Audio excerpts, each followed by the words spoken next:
Ֆակտորը եմ։ Չէ, ես ինձ ասացի ես հարցնեմ։ Գրանցվել։ Լավ, բան արած։ Պարոն Մամիջանյան, Եվրանեստի Ադրբեջանի պատվիրակության եւ Վրաստանի պատվիրակության, այսպես ասած, չմասնակցելը հիմա որ գնում է խորհրդարանում, Ադրբեջանի հիմնավորումն այն է, որ Եվրախորհրդարանի շատ պատգամավորներ, այսպես կասկածի տակ են դրել Ադրբեջանի տարածքային ամբողջականությունը, չգիտեմ, որպես նաեւ ԵԽԽՎ մեր պատվիրակության անդամ, իհարկե մի քիչ տարբեր է,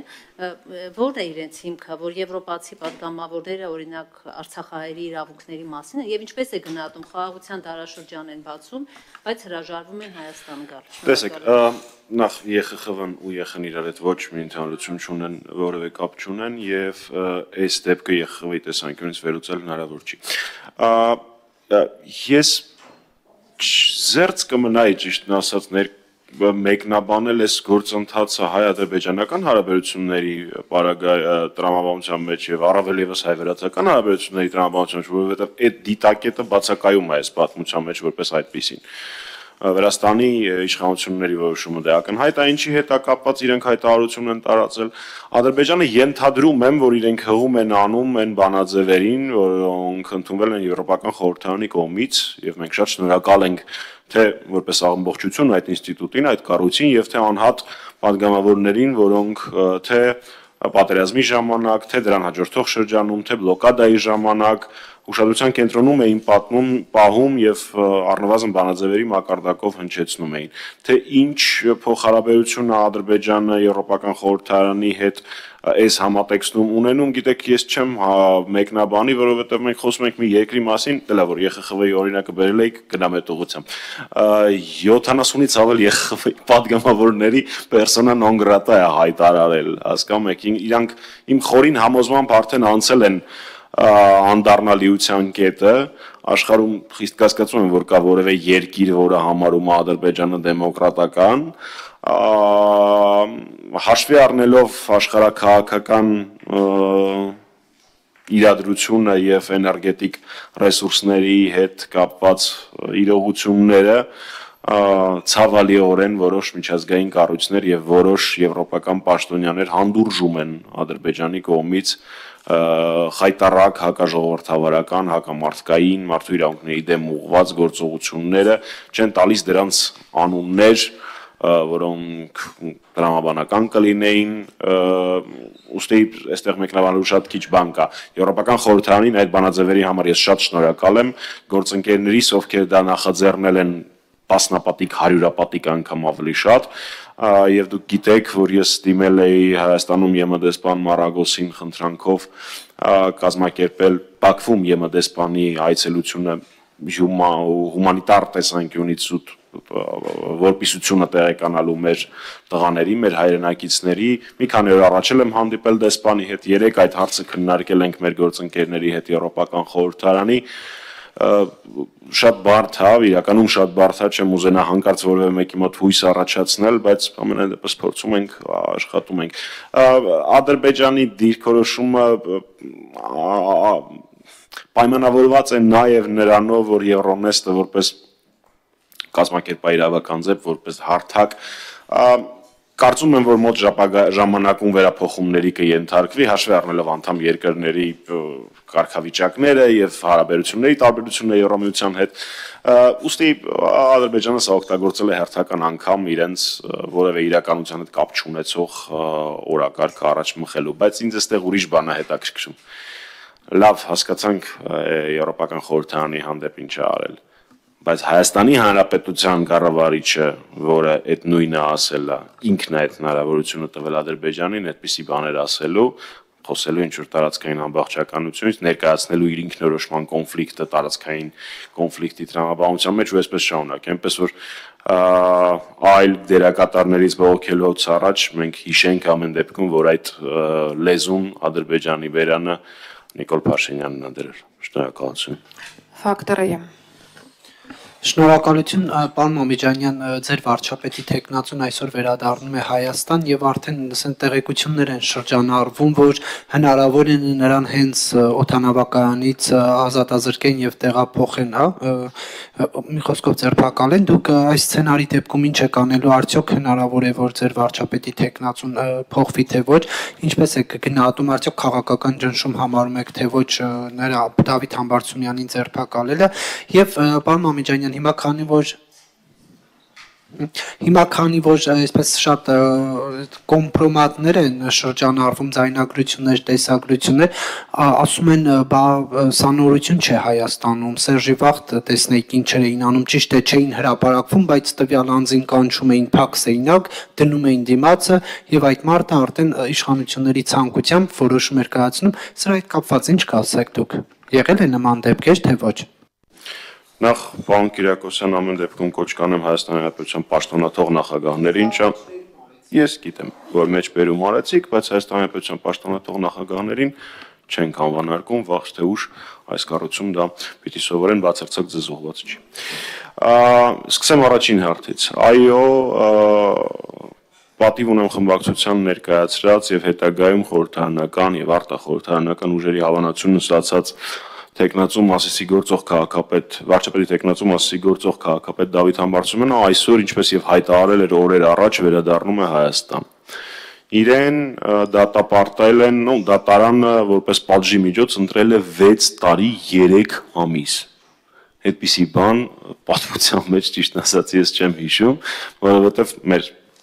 քաղաքացիների համար տեղեկացնեմ, որ եթե վճիռը լիներ 6 տարուց պակաս, ապա այդ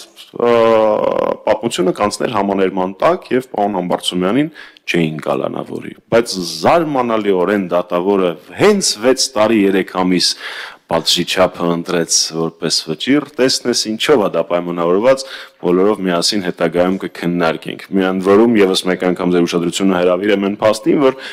համաներումից օգտվելը որևէ կապ չունի մեղքը ընդունելու հետ, այդ գործով որևէ մեկը բացի Դավիթ Համբարձումյանից չի անցնում, հետաքրքիր է, չէ՞, գործողություն անողներ չկան, բայց գործողության կազմակերպիչ կա, դա էլ է շատ հետաքրքիր զուգադիպություն։ Ալեն Սիմոնյանն է իր Facebook-յան էջում որոշել է այսօր կիսվել Դավիթ Համբարձումյանի հարցազրույցից, իզուրակտոր է մենակ կտրել, թող ամբողջականը տեղադրեր, նաև այդ հարթակը կօգտագործեինք տարածման համար, եւ եւս մեկ անգամ ձեր ուշադրությունը հրավիրեմ, որ Ալեն Սիմոնյանը, Վահագն Ալեքսանյանը եւ մի շարք ԿՊ-ականներ այս իրադարձության համատեքստում տիրարժավորում էին, տարածում էին տեսանյութ, որը ոչ մի կապ չունի քրեական գործի հետ, առհասարակ ոչ մի, ոչ վայրի, ոչ ժամանակահատվածի, ոչ դրվագի, ոչ մի կերպ, այսինքն ակնհայտ սուտ էին ասում, թե ԱԺ-ամբիոնից, թե իրենց Facebook-յան էջերով։ Հիմա ներողություն եմ խնդրում, որ երկար էի պատասխանված, այս հարցը ամբողջական պատասխանի կարիք ունի։ Մենք լինելու ենք այսօր օդանավակայանում երեկոյան ժամը 6-ից սկսած, թե ինչպես կվարվի իրավապահ համակարգը, որը այս պարագայում ծառայում է դիմախոսներին լրացնելու համար, ես չգիտեմ։ Իրավական նորմեր կան բոլոր տարբերակների համար, բայց հաշվի առնելով այն փաստը, որ նամակ է ուղարկել Դավիթ Համբարձումյանը դատարան, տեղեկացրել է, որ վերադառնում է, ոչ մի վայրկյան իր գտնվելու վայրը անհայտ չի եղել, այսինքն այդպիսի գործողություն է օդանավակայանում ձերբակալելու մասին, սա անտրամաբանական գործողություն կլինի։ Բայց մենք գիտենք ընդդիմադիրներին մեր երկրում ոնց են վերաբերում, հետեւաբար ես դրանից բացարձակ չեմ զարմանում։ Մենք լինելու ենք այնտեղ, ինչ վերաբերվում է ձեր ժամանակն եմ, ինչ վերաբերում է ձեր հարցին կապված տեխնացուի հետ։ Ես մեր նախորդ զրույցի ժամանակ մի քանի օր առաջ հայտարարել էի, որ ոչինչ մեր համար չի փոխվել իմպիչմենտի գործընթացում, մենք նույն ուժով եւ նույն տրամաբանությամբ շարժվում ենք առաջ եւ իրավական տեսանկյունից նույնպես դրա իրավունքը ունենք։ Քանի դեռ չկա օրինական ուժի մեջ մտած վճիռ, իսկ դուք նաև հարցնում եք ճանաչում ենք արդյոք սա քաղաքական հետապնդում, իհարկե սա քաղաքական հետապնդում է, դրա մասին կա Հայաստանի Հանրապետական Կուսակցության գործադիր մարմնի հայտարարություն։ Քանի դեռ չկա այս քաղաքական հետապնդման իրավական ուժի մեջ մտած վճիռ, եթե ճիշտ եմ ասում տերմինը, իսկ դա չեմ կարծում, որ ինչպես կա, պարոն Կիրակոսյան։ Ներողություն, երկրորդ հարցին, ճիշտ ասած, ես նմանօրինակ տեղեկություն էլ չի, էլի, դա ախր բամբասանք է, ես դրա ինչը մեկնաբանեմ։ Իմ հետ կապված ոչ մի կամպրոմատ ոչ մեկ չունի։ Իշխանությունը չգիտեմ ինչ ունի։ Ազատություն։ Մի ճշտում հետո հարցը ստամ գնում եք դիմավորելու Դավիթ Համբարձումյանին, որտեղ ունեք կասկածներ, որ կարող է հենց Վարդնոցում նրան ձերբակալեն, դրա համար եք գնում դիմավորելու, թե ուղղակի ընկերական Եթե մենք առաջադրել ենք պարոն Համբարձումյանին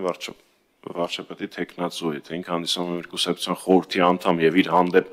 քաղաքական հետապնդում է իրականացվում օգտագործելով ուժային համակարգ, ինչպես եւ բոլոր նմանօրինակ նախորդ դեպքերում մենք փորձում ենք լինել մեր ընկերոջ կողքին։ Չէ, ընդհանրապես հարցում եմ, որ ունեք այդպիսի մտավախություն, որ կարող է Վարդնոցից տանել, դրա համար էլ գնում եք։ Եվ ձեր տեսակետն էի ուզում հարցնել մյուս խմբակցություններին այդ հարցը ուղղել եմ։ Ի վերջո դուք ինչպես եք տեսնում հանգուցալուծումը եկեղեցի իշխանություն այս դիմակայության հարցում, իշխանությունն ասում է, որ կլինի երկխոսություն, բայց բացառապես կաթողիկոսի հեռացման հարցով ձեր գնահատականը ինչպիսին է։ Գիտեք, ես լինելով հայ առաքելական Սուրբ եկեղեցու հետևորդ շատ չեմ սիրում քաղաքական գործընթացներում հավատքի հետ կապված քննարկումները, բայց ինձ ստիպում են դա անել։ Դուք չէ իշխանությունները։ Ինչպես եմ պատկերացնում հանգուցալուծումը իշխանության խոնարհությամբ, որովհետև ես եկեղեցու հետ այլ շփում, քան խոնարհությունը մի քիչ լավ չեմ պատկերացնում։ Ի տարբերություն իմ շատ գործընկերների, ես չեմ կարող մեջբերումներ երկար անել Աստվածաշնչից կամ ավետարանից կամ սաղմոսներ կարդալ, բայց դրանից իմ հավատքը որևէ կերպ չի փոխվում։ Ես կարծում եմ, որ ցանկացած ոք, ով իրեն համարում է հայ առաքելական Սուրբ եկեղեցու հետևորդ, պիտի խոնարհությամբ մոտենա եկեղեցու։ Կարծում եմ, որ հանգուցալուծումը պիտի լինի բացառապես այդ տրամաբանության մեջ։ Ակնկալել, որ դա կանեն Փաշինյանենք, նաիվություն է, իսկ ես նաիվ մարդու համբավ երբևէ չեմ ունեցել։ Ինչ վերաբերվում է ձեր նշածին, որ իրանք կքննարկեն եւ այլն, ես շատ խնդրում եմ մեր քաղաքացիներին հիշել 18 թվականը։ Մի հատ տղա կար, որ ասում էր կամ ինքը կլինի Հայաստանի վարչապետ կամ Հայաստանը վարչապետ չի ունենալու։ Ես որևէ ցույցի մասնակցի, որևէ մեր մոլորված եղբորը կամ քրոջը չեմ մեղադրում։ Իրենց խաբել են։ Ժողովուրդը սխալվել չի կարող։ Ժողովրդին մեղադրել չի կարելի։ Բայց շատ խնդրում եմ։ Կա որևէ մեկը, որը համարում է, որ 18-ից հետո տեղի ունեցած իրադարձությունները ամբողջական արդյունքում լավ բանի են բերել։ Մենք Արցախ չունենք։ Մեր տարածքից 200 կիլոմետրից ավել տարածք է օկուպացված։ Միջազգային բանակցություններով մեր հետ երրորդ ձեռքով են խոսում։ Հայաստանի պետության վարչապետի աթոռին նստած մարդ ունել անվանում են այն մյուս տղան։ Այ հիմա շատ խնդրում եմ, ուղղակի այդ երկու զուգահեռը տանել։ 18-ին մեկը կարող ասում էր կբանակցի միայն հրաժարականի մասին եւ եթե ինքը չլինի վարչապետ, Հայաստանը վարչապետ չի ունենալու, ու հիմա էլի մեկը կա, որը ասում է կբանակցի վեհապար հայրապետի հետ։ Պատկերացնում եք այդ նախադասությունը կբանակցի վեհապար հայրապետի հետ։ Իր հրաժարականի հետ կապված։ Ու կարծում եմ, որ այդտեղ իմ կարծիքը բացարձակ էական չի։ Շատ ավելի էական է թե մեր քաղաքացիները, մեր քույրերն ու եղբայրները այդ հարցի շուրջ ինչ կարծիք ունեն։ Կիրակի օրը Հովանավանքում երևաց, թե ինչ կարծիք ունեն մեր քաղաքացիները, այնպես որ իր փոքր խմբակը թող վերցնի ու զբաղվի ցանկալի այլ գործողություններով մեր եկեղեցուց հեռու, որտեղ եկեղեցու հետ բացի խոնարհությունից այլ կերպ խոսելու ձև ես չունեմ։ Իրենց խնդիրը եկեղեցին չէ, իրենց խնդիրը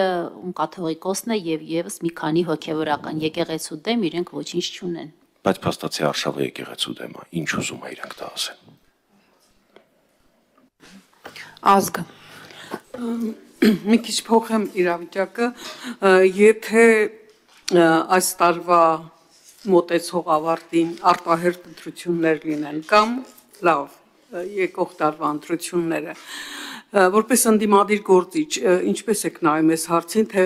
որ ընդդիմադիր ուժը կարող է դոմինանտ դառնալ, որի շուրջ կհամախմբվեն կամ համախմբման գործընթաց կսկսվի եւ առհասարակ ով կարող է մրցակից դառնալ իշխանությանը, որովհետեւ կտոր ընդդիմություն կա, առանձնապես չի երևում մոտակայում համախմբման խնդիր եւ բևեռի առաջացման խնդիր կա։ Դուք ինչպես եք տեսնում դա։ Շնորհակալ եմ հարցի համար, ձեր անձի նկատմամբ հարգանքով պայմանավորված եմ պատասխանում, որովհետև ես եթերև հարցերի չեմ պատասխանում։ Ես չեմ համարում, որ դրա համար ավելի ընդհանրական կպատասխանեմ։ Ես չեմ համարում, որ կտոր եղած ընդդիմություն կա։ Կա ընդդիմություն, որը կարևոր հիմնարար հարցերում ունի նույն կարծիքը, համակարծիք է, որոշ հարցերում տարակարծություն է առկա։ Առնվազն գոնե հայտարարությունների մակարդակով իսկ հիմնական ընդդիմադիր դերակատարների պարագայում նաև գործողությունների մակարդակով հիմնական նպատակը իշխանափոխությունն է։ Մենք համարում ենք, որ դա պետք է անել իմպիչմենտով մինչև ընտրությունները, մեր գործընկերները մի որոշ ժամանակ այլ կարծիքի էին, հիմա միացել են եւ ամենակարևորը իմպիչմենտի գործընթաց ընտրությունների գործընթացին հակադրություն չի։ Ինչ վերաբերվում է թե ով կլինի դոմինանտ, դուք ուղղակի մոտավոր նույնիսկ չեք կարող պատկերացնել, թե ինչքան մեկ են ինձ հիմա քաղաքական ռեյտինգները, որովհետև ես մի տեսակ նույնիսկ ամոթ եմ զգում դրա մասին խոսելուց։ Հիմնական խնդիրը Հայաստանում իշխանափոխություն իրականացնելն է, որպեսզի մեր երկիրը անվտանգ գոյության եւ բարեկեցիկ գոյության հնարավորություն ունենա։ Թե դա ով կանի, դա այդքան էլ հեշտ գործ չի, վստահեցնում եմ ձեզ, ունես չի հերթ են կանգնած են մարդիկ, ովքեր ուզում են գծիկ կարող են իրականացնել իշխանափոխություն։ Դրա համար հաջողություն եմ մաղթում բոլոր նրանց, ովքեր պատրաստ են դա անել եւ պատրաստ եմ բոլոր հնարավորություններովս եւ դրանից մի քիչ ավելի շատով դրան աջակցել։ Այդպիսի ռեյտինգային բաժանում ես չեմ հետևում, ճիշտն ասած։ Վերջին հարց Իվիկեյա։ Շնորհակալություն, պարոն Մամիջանյան, խնդրում եմ ասել, հնարավոր է, որ մոտ ապագայում փողոցային շարժում նախաձեռնեք ի պաշտպանություն եկեղեցու, հատկապես որ օրերս Հանրապետության երրորդ նախագահ Սերժ Սարգսյանը մասնավորապես հայտարարեց, որ վեհափառ հայրապետը կես բառ ասի ցանկացած եկեղեցում Հայաստանի Հանրապետության ցանկացած կետում մենք պատրաստ ենք այնտեղ կանգնել եկեղեցու դեմ հալածանքները միայն ու միայն ուժեղացնում են եկեղեցուն, ականատեսը կլինենք ի պաշտպանություն եկեղեցու փողոցային ակցիայի։ Շնորհակալ եմ հարցի համար, պատասխանը ձեր հարցի մեջ էր։ Ինչպես նշել է Հայաստանի Հանրապետության պաշտոնաթող նախագահ Սերժ Սարգսյանը, մեր քաղաքական ուժի անունից հանրապետականը ոչ թե սպասում է, այլ ենթարկվում է վեհափառ հայրապետի հորդորը շատ մեծ բան է, ընդամենը մեկ կամ արտահայտմանը։ Մենք պատրաստ կլինենք պաշտպանել մեր եկեղեցին փողոցում, քաղաքական հարթակներում, միջազգային կապերով, տեղեկատվական աջակցությամբ, ձեր հարցը փողոցին է վերաբերվում, այո, կլինենք։ Հետևաբար խնդրում եմ